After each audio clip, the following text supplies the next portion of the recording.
کسی گاؤں میں ایک بیوہ عورت اپنے بچوں کے ساتھ رہتی تھی۔ وہ ایک اکیلی جانے کتنے گھروں کو صاف کر کے بچوں کے لیے کھانا اور پڑھائی کا خرچہ اٹھایا کرتی تھی، کتنے لوگوں کی ڈانٹ برداشت کرتی تھی، طرح طرح کی باتیں سنتی تھی، لیکن وہ چپ چاپ اپنے آنسوؤں کو پی جاتی تھی۔ بیگمات کے پرانے کپڑوں سے عید مناتی رہی۔ وقت گزرتا گیا، بیٹا جوان ہو گیا، اچھی نوکری مل گئی، دولت کی ریل پیل ہو گئی، بیٹے کی شادی اونچے گھرانے میں ہو گئی۔ یوں یوں گھر بڑا ہوتا گیا اور بیٹا ماں سے دور ہو گیا۔ بیٹے کی زندگی تو یکسر بدل گئی، نہ بدلی تو بیچاری ماں کی زندگی۔ پہلے وہ دوسروں کے گھروں میں کام کرتی تھی، اب بیٹے کے گھر میں صفائی ستھرائی اس کے ذمہ تھی۔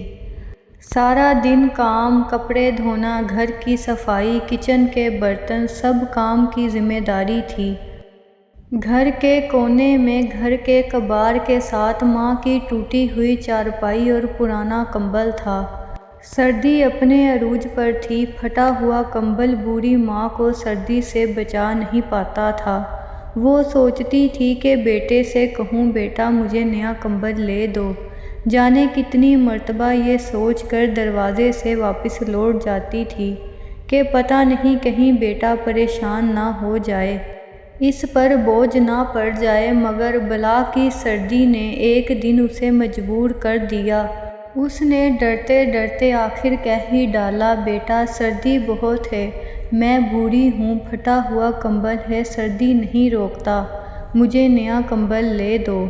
بس پھر جیسے بیٹا تو لڑائی کے انتظار میں ہی تھا، بیگم سے مخاطب ہوا، دیکھو میری ماں کو کتنا خیال ہے ہمارا، تیری شال پچھلی سردیوں والی ہے، بیٹے کی جرسی اور سویٹر لینا ہے، ہم لوگ باہر جاتے ہیں، یہ گھر میں رہتی ہے، امی گزارا کر لو، ابھی حالات نہیں ہیں کہ آپ کو نیا کمبل لے کے دیا جائے، گزارا کرو، اگلی سردیوں میں لے دوں گا۔ ماں چپ چاپ چلی گئی اور پرانے کمبل اور ٹوٹی چارپائی پر لیٹ گئی۔ سردی نے بوڑھی ماں پر ایسا حملہ کیا کہ وہ سردی سے کانپتی ہوئی اللہ کو پیاری ہو گئی۔ ساری زندگی دکھوں سے لڑنے والی سردی سے نہ لڑ پائی اور زندگی کی بازی ہار گئی۔